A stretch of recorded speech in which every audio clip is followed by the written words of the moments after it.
যেই মাত্র পদ্মানিশী মহিলা কান্না শুরু করে দিছে,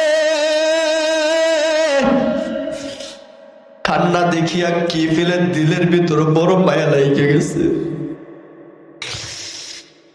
যেই মাত্র দিলের ভিতর বড় মায়া লাইগে গেছে,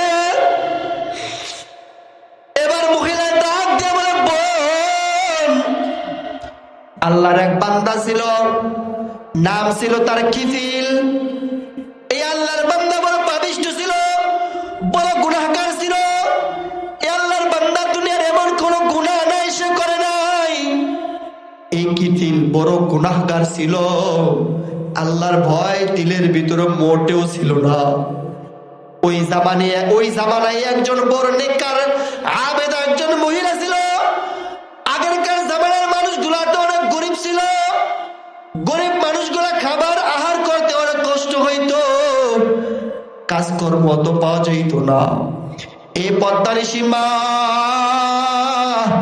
দুইটা পাও হাত ধরে বলি, দিলের কান লাগায় শুনবা। যখন ওই নেককার মহিলা, পুরো আবেদ নেককার ছিল, পদ্মাশীল ছিল, যুবতী অবস্থায় স্বামী মারা গেছে, ঘরের ভিতরে দুইটা বাচ্চা ছিল, বাচ্চাদেরকে খাবার খাওয়াইবে, ঘরের ভিতরে এই পরিমাণ খাবার ছিল না। গরিব মানুষ কাজকর্ম খুঁজে পাইতেছে না। ওই গ্রামেরই ছিল বড় গুনাহগার পাপিষ্ঠ ব্যক্তি কিফিল।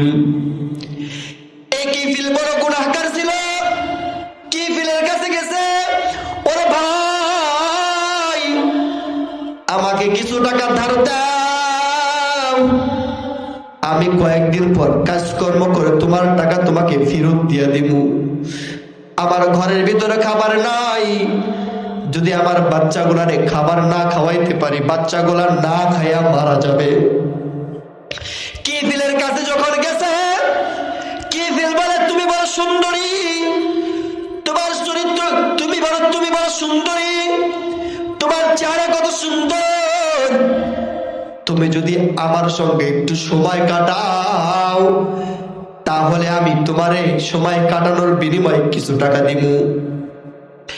নেককার বড় আবেদ মহিলা, পদ্মানিশী মহিলা আস্তাগফিরুল্লাহ আস্তাগফিরুল্লাহ বলে চলে গেল। যেই মাত্র বাড়িতে গেছে, বাড়িতে যাওয়ার পর